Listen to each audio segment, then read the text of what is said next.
Should all DJs scratch?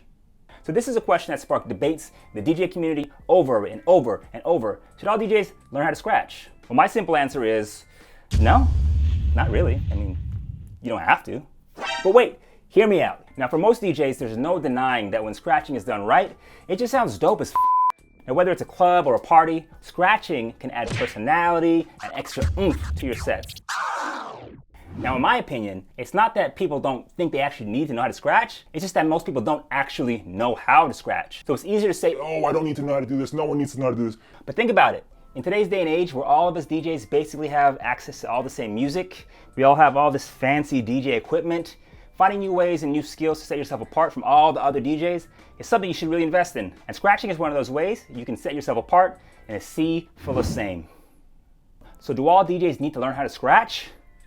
The answer is still no. You don't have to, but in my opinion, you should want to learn how. So make sure to like and follow for more DJ, music, and entertainment content. And if you disagree, let me know in the comments. Let's talk about it. Peace.